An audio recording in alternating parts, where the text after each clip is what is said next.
ओम नमोर्यंताणं नमो सिद्धाणं नमो आर्याणं नमो वज्रायणं नमो लोहे सव्वसाहुणं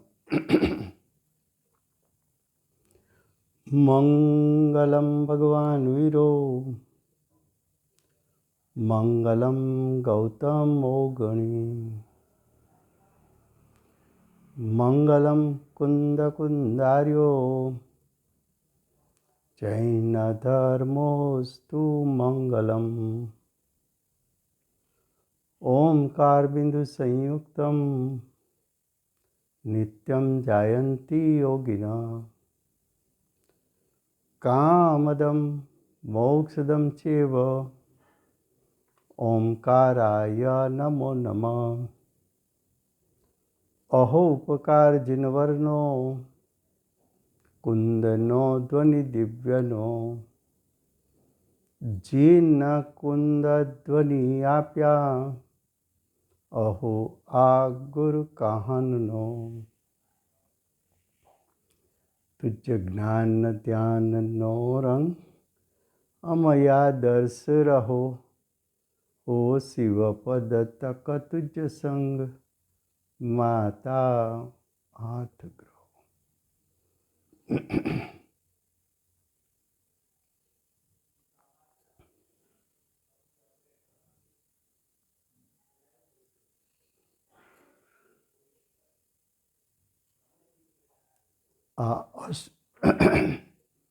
આ અષ્ટપાહુર નામનું અધ્યાત્મશાસ્ત્ર છે.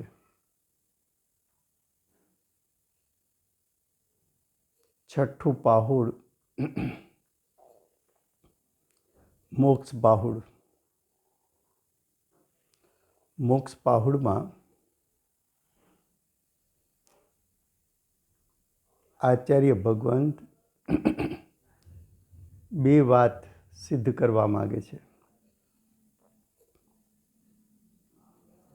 એક, મોક્ષના કારણનું સ્વરૂપ સમજાવે છે. બીજું, મોક્ષ પદનું સ્વરૂપ સમજાવે છે.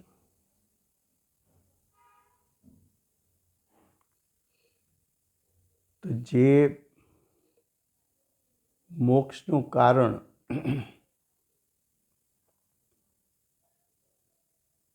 એનું સ્વરૂપ દર્શાવવા માટે ગાથા 69માં આચાર્ય ભગવંતે એમ કીધું કે જે પુરુષને, જે આત્માને પરદ્રવ્ય પ્રત્યે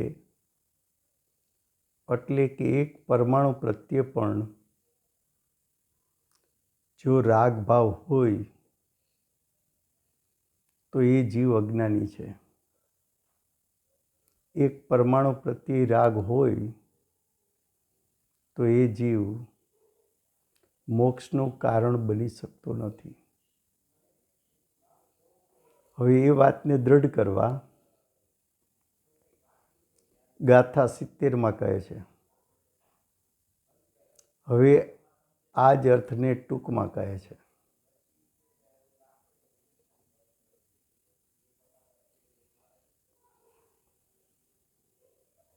ગાથા 70.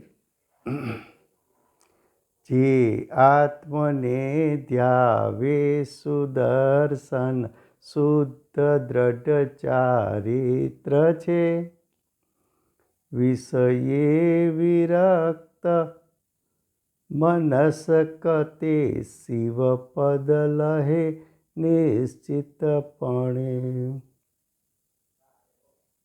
શું કે છે? પૂર્વક પ્રકારે એટલે પૂર્વની ગાથા પ્રમાણે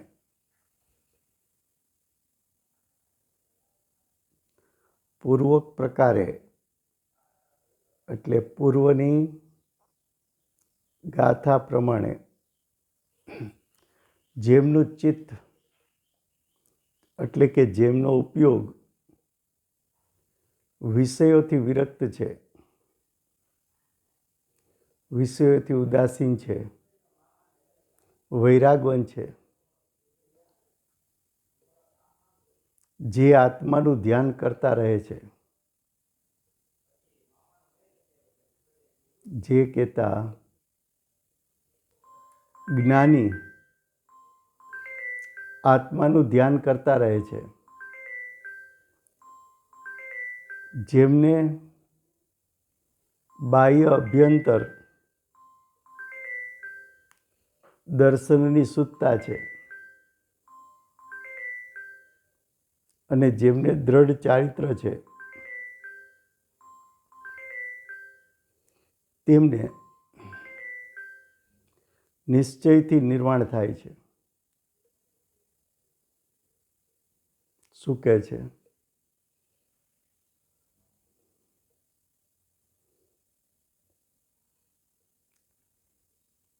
જેમનું ચિત્ત, સાધકનું ચિત્ત વિષયોથી વિરક્ત છે, વિષયોથી ઉદાસીન છે,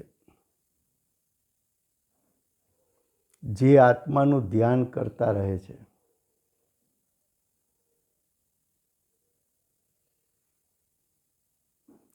આત્માનું ધ્યાન કરતા રહે છે, શુદ્ધાત્માનું ધ્યાન કરતા રહે છે, જેમને બાહ્ય દર્શનની શુદ્ધતા છે. બાહ્ય દર્શન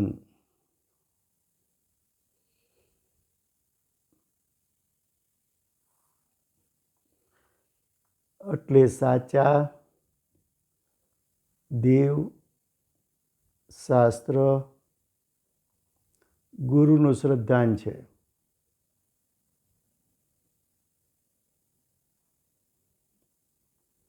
જેમને અભ્યંતર દર્શનની શુદ્ધતા છે,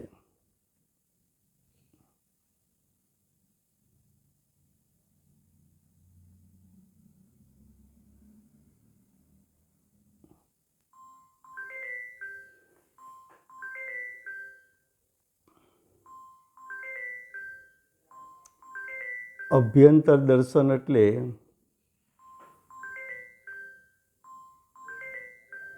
આત્મ સ્વભાવની પ્રતીતિ.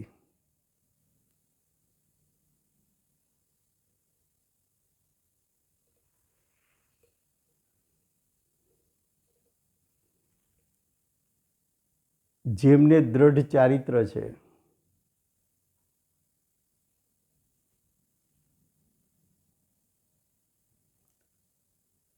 એટલે કે ચારિત્રમાં એકાગ્રતા છે, તેને નિશ્ચયથી એટલે સમ્યક પ્રકારે નિર્વાણ થાય છે, એટલે મોક્ષ થાય છે. શું કહ્યું?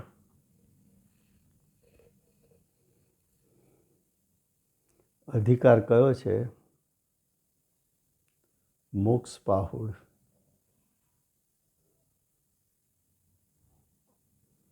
મોક્ષ પાહુડમાં મોક્ષનું કારણ, તેનું સ્વરૂપ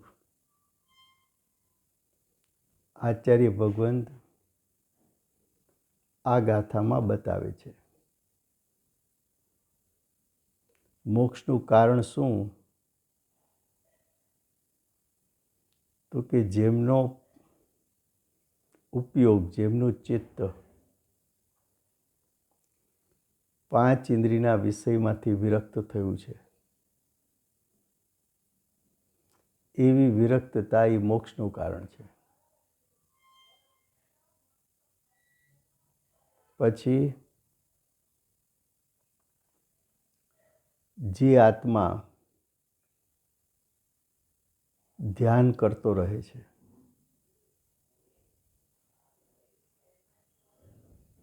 ધ્યાન એ નિર્વિકલ્પ દશા છે. જે નિર્વિકલ્પ દશા કરે છે એ મોક્ષનું કારણ છે. ધ્યાન છે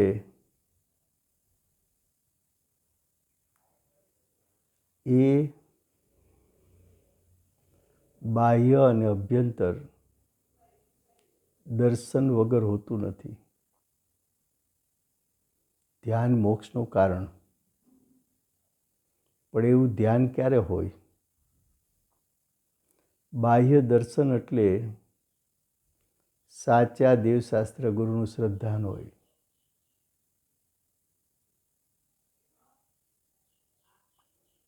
સાચા દેવશાસ્ત્ર ગુરુનું શ્રદ્ધાન હોય. પછી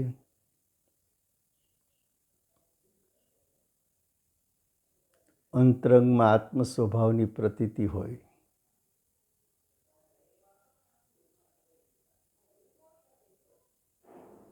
એવું નિશ્ચયપૂર્વકનો વ્યવહારવાળું સમ્યક દર્શન જેને પ્રાપ્ત હોય.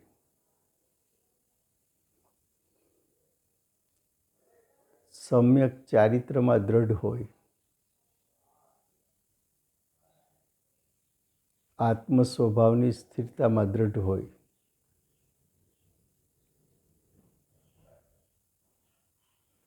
તો મોક્ષનું કારણ શું કહ્યું?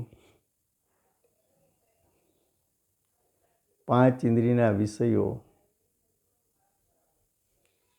પ્રત્યે વિરક્તા, ઉદાસીનતા. બાહ્ય અભ્યંતર સમ્યક દર્શન. ચારિત્રની દ્રઢતા અને ધ્યાનસ્થ અવસ્થા એ મોક્ષની પ્રાપ્તિનું કારણ છે. આવા જીવને નિર્વાણ થાય છે.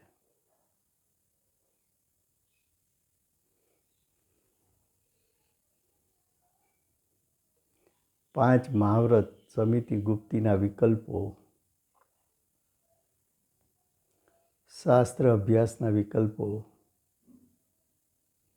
શરીરની ક્રિયાઓ, બાહ્ય ત્યાગ,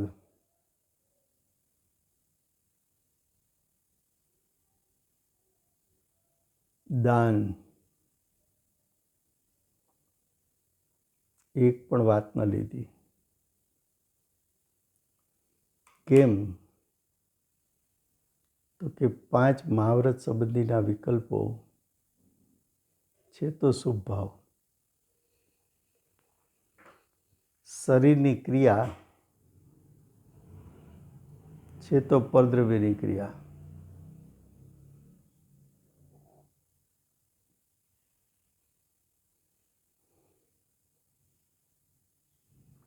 બાહ્ય ત્યાગ એ પણ છે પર વસ્તુ. ધન આદિનો ત્યાગ, દાન પણ છે પરની ક્રિયા.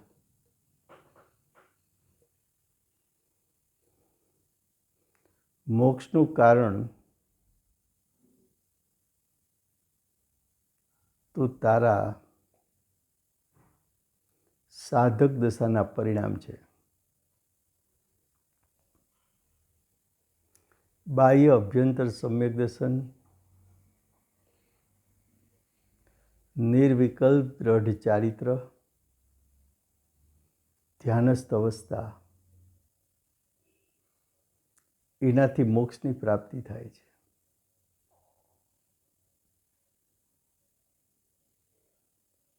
તું ચૈતન્ય સ્વભાવી, જ્ઞાનાનંદ સ્વભાવી, તારી અનંત ગુણાત્મક સત્તા એમાં એકાગ્ર થવાથી તારા પરિણામમાં વિતરાગતા પ્રગટે છે. એ વિતરાગતા વધતી વધતી પૂર્ણ વિતરાગતા પ્રગટે ત્યારે મોક્ષની પ્રાપ્તિ થાય છે. ભાવાર્થ.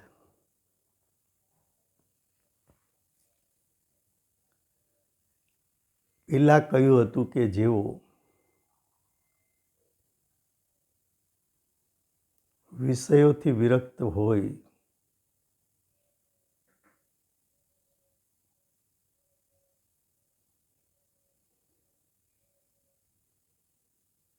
એટલે કે વિષયોથી ઉદાસીન હોય, જેમને વિષયોની રુચિ રહી નથી, વિષયો પ્રત્યે વૈરાગવંત છે, આત્માનું જેવું સ્વરૂપ છે એવું સ્વરૂપ જાણે, આત્મા જ્ઞાનાનંદ સ્વભાવી છે એનું સ્વરૂપ જાણે,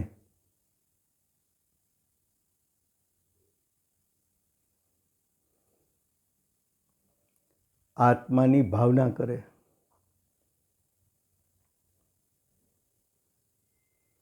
એટલે કે આત્મ સ્વરૂપને વારંવાર ચિંતન કરે, મનન કરે, એમાં મનનો સંગ છોડી સ્થિરતા કરે.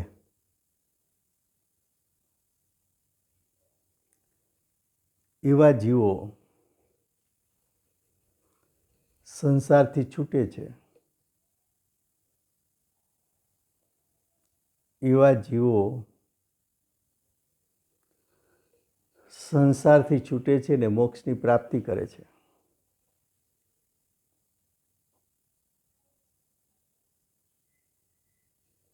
આ જ વાતને અહીંયા ટૂંકમાં કેવી છે.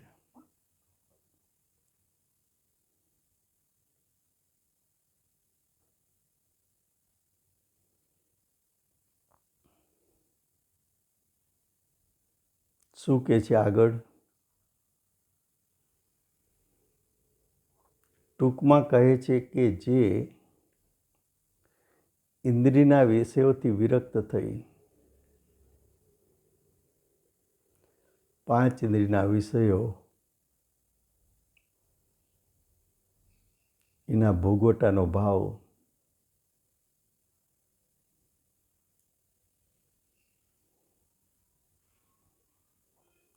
એ ભોગવટાના ભાવથી ઉદાસીન થયો,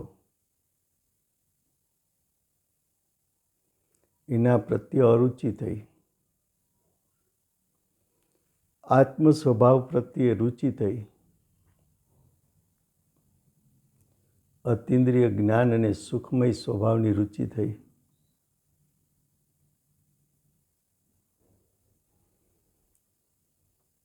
બાહ્યમાં 5 ઇન્દ્રિયના વિષય છોડ્યા, અંતરંગમાં એ સંબંધીના વિકલ્પ છોડ્યા.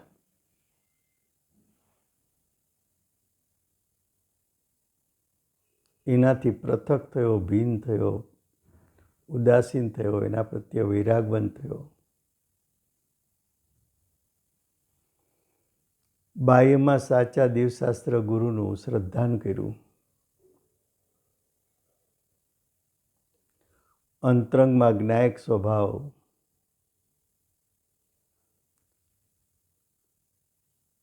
જ્ઞાયક શુદ્ધ સ્વભાવ, એનું શ્રદ્ધાન કર્યું.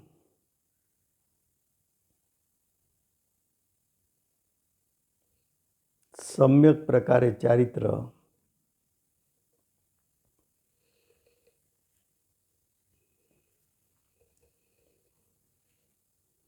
સમ્યક પ્રકારે ચારિત્ર પાડ્યું.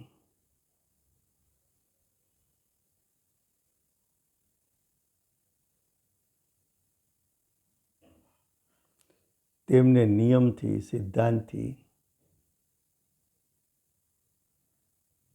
મોક્ષની પ્રાપ્તિ થાય છે. જો મોક્ષની પ્રાપ્તિનું કારણ શું બતાવ્યું? 5 ઇન્દ્રિયના વિષયો, એનો ભોગવટાનો ભાવ, એનો ત્યાગ એ નાસ્તિથી કહ્યું.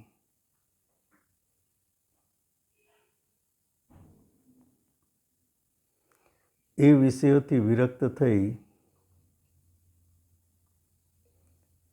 સવિકલ દશામાં સાચા દેવશાસ્ત્ર ગુરુ એનું શ્રદ્ધાન,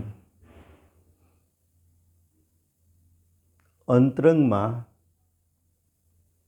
આત્માના ત્રિકાળ શુદ્ધ સ્વભાવનું શ્રદ્ધાન,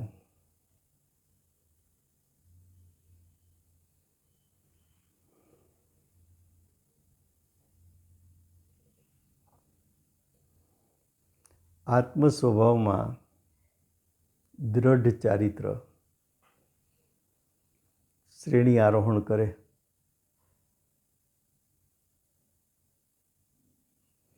આત્મ સ્વભાવમાં એકાગ્રતા કરી શ્રેણી આરોહણ કરે એવું દ્રઢ ચારિત્ર, એવા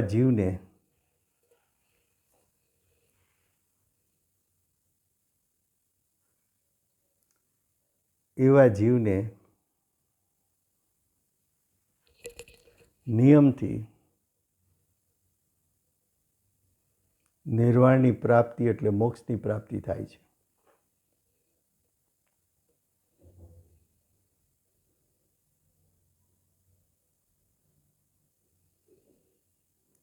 પણ અજ્ઞાની જીવ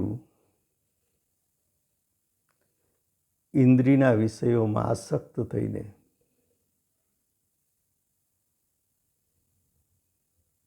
અજ્ઞાનીને 5 ઇન્દ્રિયના વિષયોમાં લોલુપતા છે, તૃષ્ણા છે, પરપદાર્થના ભોગવટાનો ભાવ છે. એ પરપદાર્થની આસક્તિ, એ આસક્તિથી સર્વ અનર્થ ઉપજે છે. એ આસક્તિથી મિથ્યાત્વ અને અનંતાનુબંધી કસાય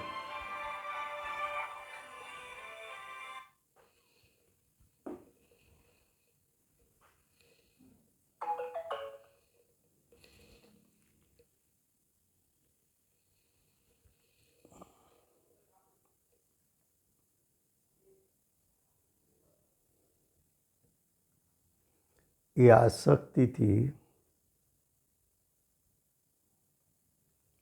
વિષયના ભોગવટામાંથી બહાર નીકળી શકતો નથી. એના ફળમાં હું પરપદાર્થના વિષયોનો ભોગવટો કરી શકું છું,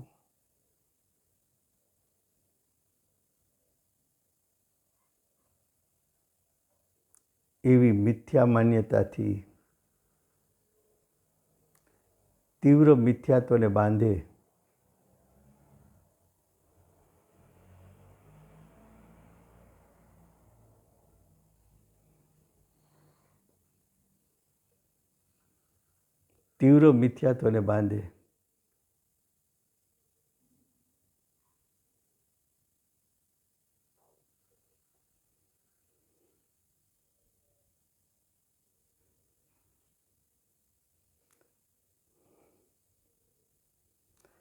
એનાથી અનર્થ થાય, એટલે કે 4 ગતિ, પંચ પરાવર્તન,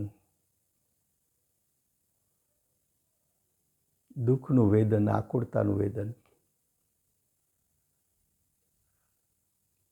માટે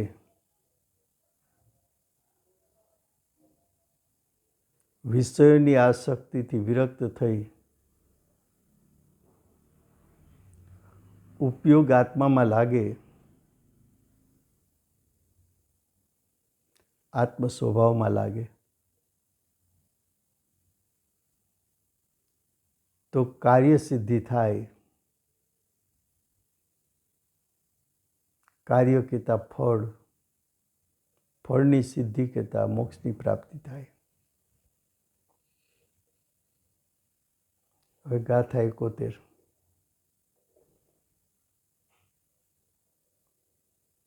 હવે કહે છે કે પરદ્રવ્યોમાં રાગ છે તે સંસારનું કારણ છે. રાગનું ફળ સંસાર.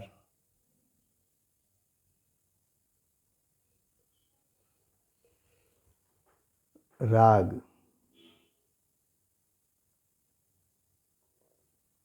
એનું ફળ સંસાર. એનો અર્થ એમ થયો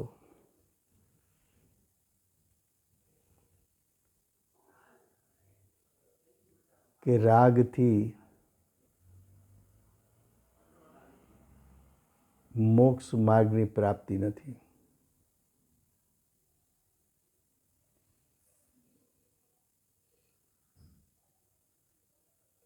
એનો અર્થ એમ થયો કે રાગ મોક્ષનું કારણ નથી. મોક્ષ પાહુડ છે ને, મોક્ષનું કારણ એનું સ્વરૂપ બતાવવું છે. તો તારે એ પણ જાણવું જોઈએ કે કયા ભાવ મોક્ષનું કારણ છે અને કયા ભાવ મોક્ષનું કારણ નથી.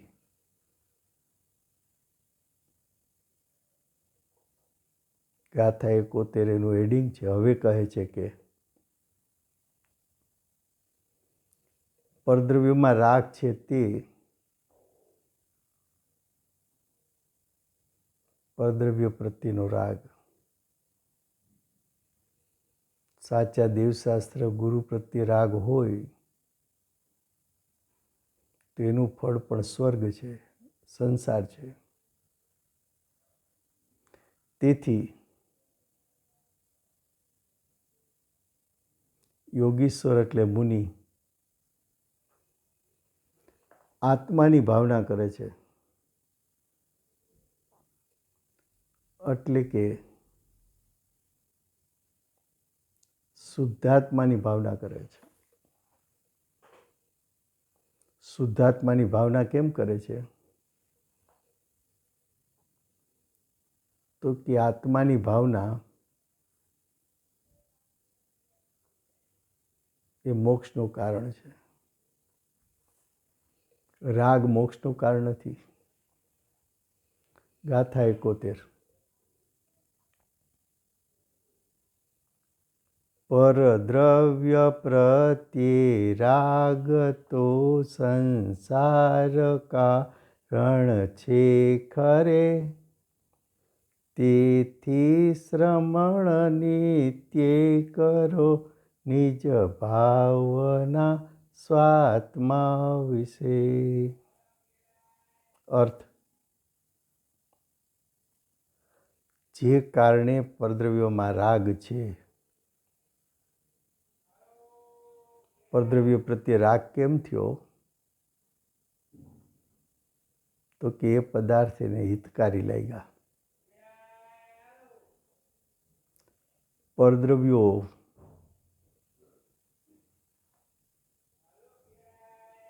એમાં રાગ કેમ ઉત્પન્ન થયો? તો કે પરદ્રવ્યમાં હિતબુદ્ધિ થઈ, પરદ્રવ્યમાં સુખપણું ભાસ્યું.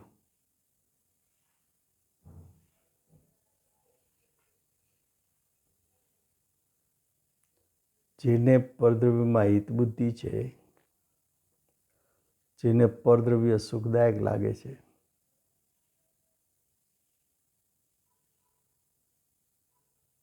તે રાગ સંસારનું જ કારણ છે. તે કારણથી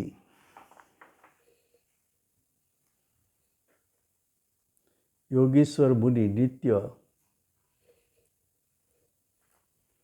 આત્માની જ ભાવના કરે છે, એટલે શુદ્ધાત્માની જ ભાવના કરે છે.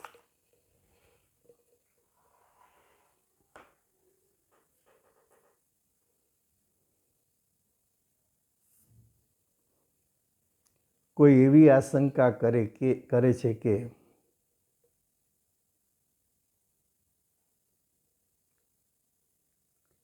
પરદ્રવ્યમાં રાગ કરવાથી શું થાય છે?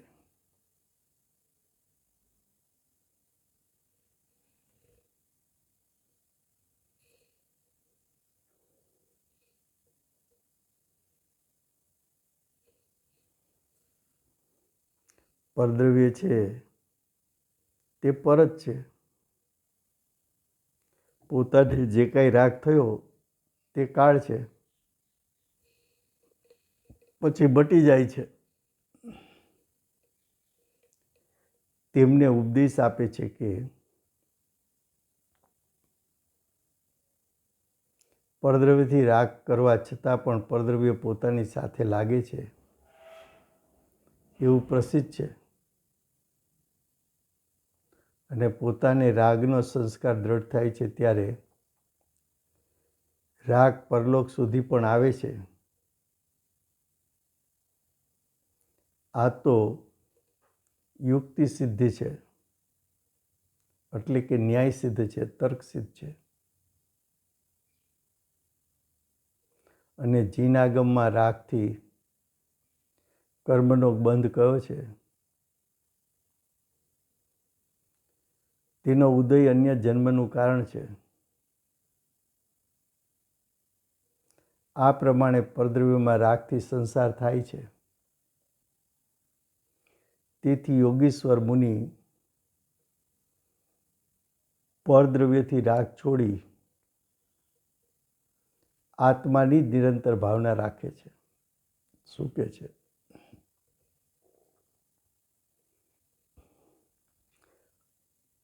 અજ્ઞાનીઓ આશંકા ઉત્પન્ન કરે છે, એમ કે પરદ્રવ્યમાં રાગ કર્યો એનાથી શું થઈ ગયું એમ. પરદ્રવ્ય તો પરદ્રવ્ય પણ જ રહીએ, જીવે રાગ કર્યો તો શું? અને પોતાને રાગ થયો તે તો એક સમય પૂરતો છે.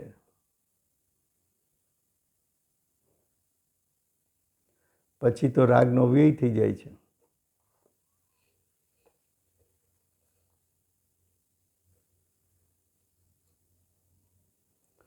પછી તો રાગનો વ્યય થઈ જાય છે.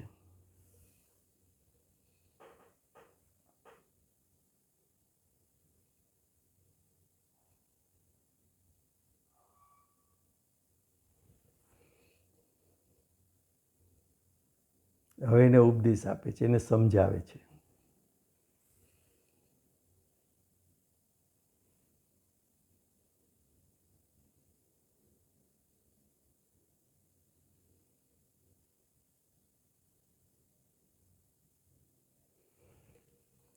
પરદ્રવ્યથી રાગ કરવા છતાં પણ પરદ્રવ્ય પોતાની સાથે લાગે છે. જીવે રાગ કર્યો એનું નિમિત્ત પામીને નવું કર્મ બંધાણું.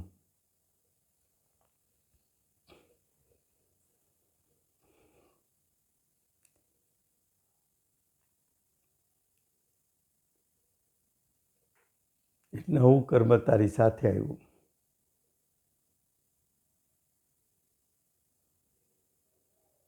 આ જે રાગ કર્યો એના ફળમાં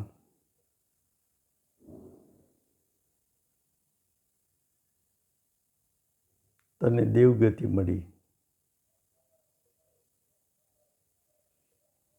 ને રાગથી બાંધેલા કર્મ એનું ફળ પણ તને દેવગતિમાં આવ્યું.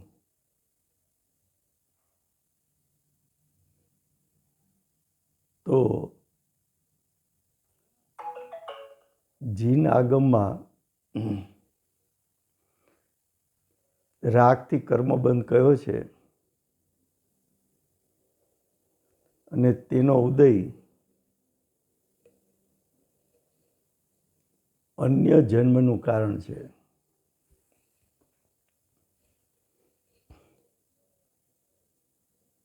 એટલે કે અન્ય ગતિનું કારણ છે. આ પ્રમાણે પરદ્રવ્યમાં રાગથી સંસાર થાય છે.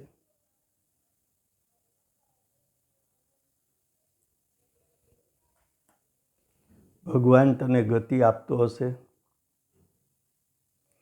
કોઈ સુપર પાવર એવું હશે કે તને મેનેજ કરે, તને ગતિ અપાવે? તો કે ના,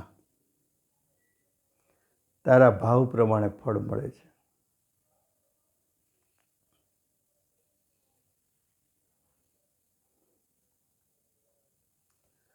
તે કરેલા ભાવો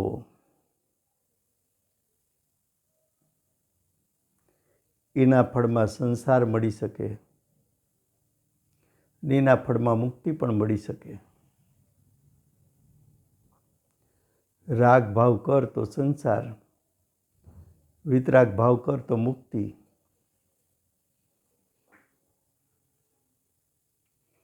તો સંસારનું કારણ રાગ છે.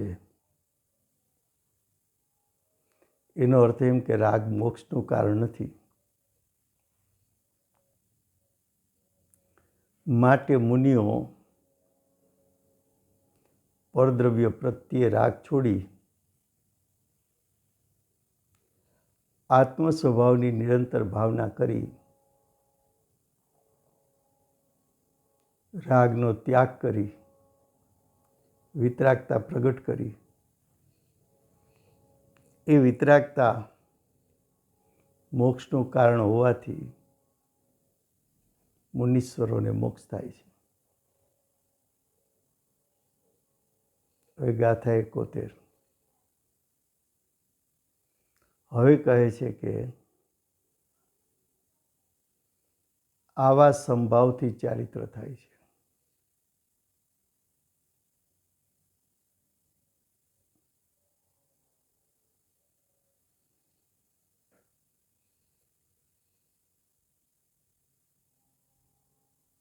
સંભાવ કહેતા પર પદાર્થને જાણતા રાગ ઉત્પન્ન ન થવો કે દ્વેષ ઉત્પન્ન ન થવો. વસ્તુના સ્વરૂપને પરદ્રવ્યને જેમ છે તેમ જાણવું.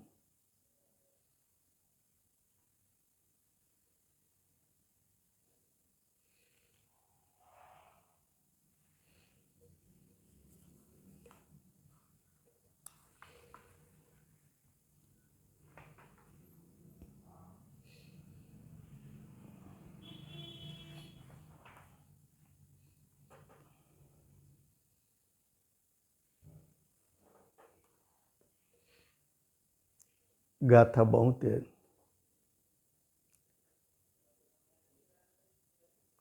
નિંદા પ્રશંસાને વિશે દુઃખો તથા સૌખ્ય વિશે શત્રુ તથા મિત્રો વિશે સમતાથી ચારિત્ર હોય છે.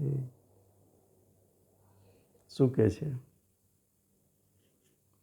નિંદા પ્રશંસામાં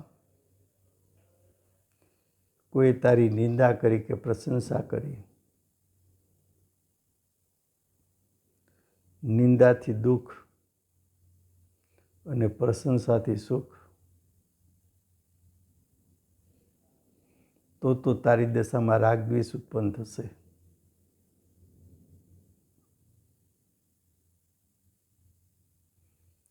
શત્રુ પ્રત્યે દ્વેષ, બંધુ અને મિત્ર પ્રત્યે રાગ, તો તારી દશામાં રાગ દ્વેષ ઉત્પન્ન થશે.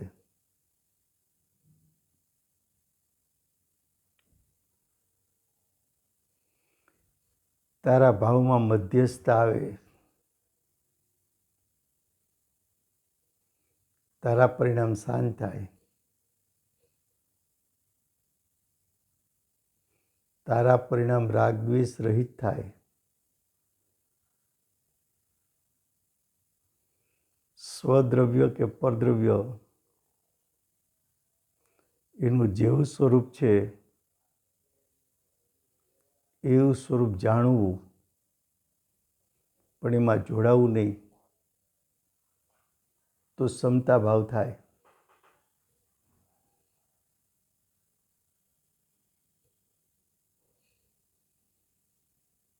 આ જ આચાર્ય ભગવંતે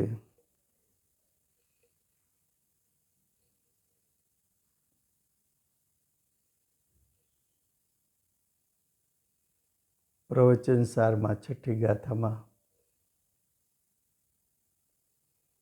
ચારિત્ર 2 પ્રકારનું કહ્યું. વિતરાગ ચારિત્ર અને સરાગ ચારિત્ર.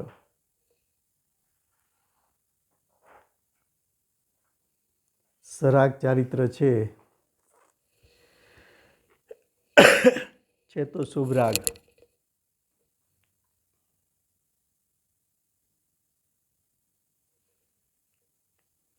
એ શુભરાગ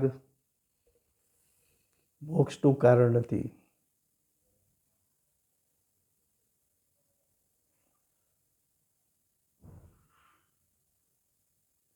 શુભરાગ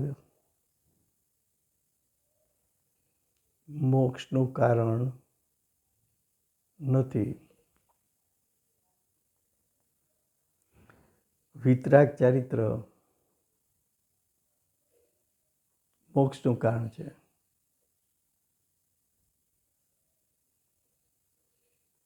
સમતા કહેતા સામ્ય ભાવ, સામ્ય ભાવ કહેતા સમભાવ,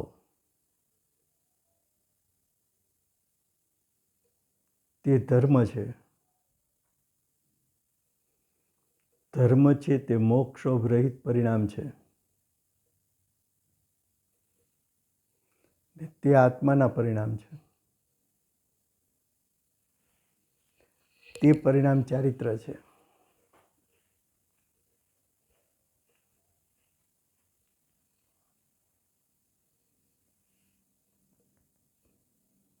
ભાવાર્થ. ચારિત્રનું સ્વરૂપ એવું કહ્યું છે કે જે આત્માનો સ્વભાવ છે તે કર્મના નિમિત્તથી જ્ઞાનમાં પરદ્રવ્યથી ઇષ્ટ અનિષ્ટ બુદ્ધિ થઈ જાય છે. પરને જાણતા પર લાભનું કારણ, પર હિતનું કારણ તો રાગ ઉત્પન્ન થઈ ગયો. પરને જાણતા પર પદાર્થ અહિતનું કારણ, નુકસાનનું કારણ તો દ્વેષ થઈ ગયો. આવી ઇષ્ટ અનિષ્ટ બુદ્ધિનો અભાવ એનો અભાવ કરી જ્ઞાન માત્ર જાણે, જેમ છે તેમ જાણે, તેવો જ્ઞાન ઉપયોગીને શુદ્ધ ઉપયોગ કહ્યો છે.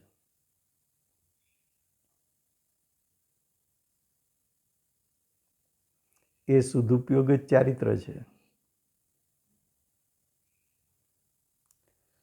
તે હોય છે ત્યાં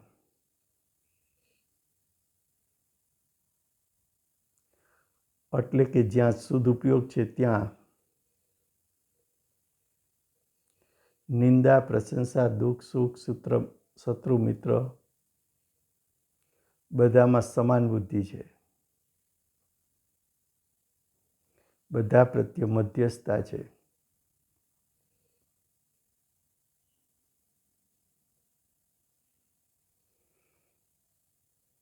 નિંદા પ્રશંસાનો દ્વિધા ભાવ મોહ કર્મના ઉદયજન્ય છે. મોહ કર્મનો ઉદય આવ્યો અને તું એમાં જોડાઈ જા તો તને દ્વિધા કહેતા રાગદ્વેષ ઉત્પન્ન થાય, હિત અહિત બુદ્ધિ ઉત્પન્ન થાય, નિંદા પ્રશંસા ઉત્પન્ન થાય. પણ તેનો અભાવ કરવો એ સદુપયોગ રૂપ પરિણામ છે અને તે જ ચારિત્ર છે. આવું સદુપયોગ રૂપ ચારિત્ર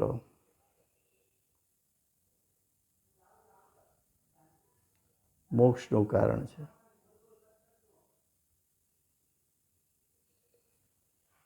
સમય થયો છે.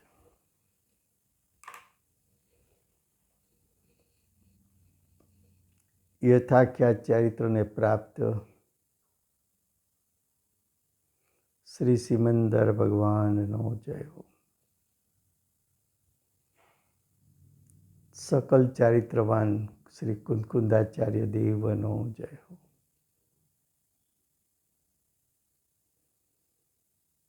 અંશે શુદ્ધ ચારિત્ર પ્રગટ કરનાર પરમ કૃપાળુ શ્રી સદગુરુદેવનો જય હો. અંશે શુદ્ધ ચારિત્ર પ્રગટ કરનાર પ્રસમમૂર્તિ ભગવતી માતનો જય હો. અષ્ટ જીનવાણી માતનો જય હો. પરમ દિગંબર જૈન ધર્મનો જય.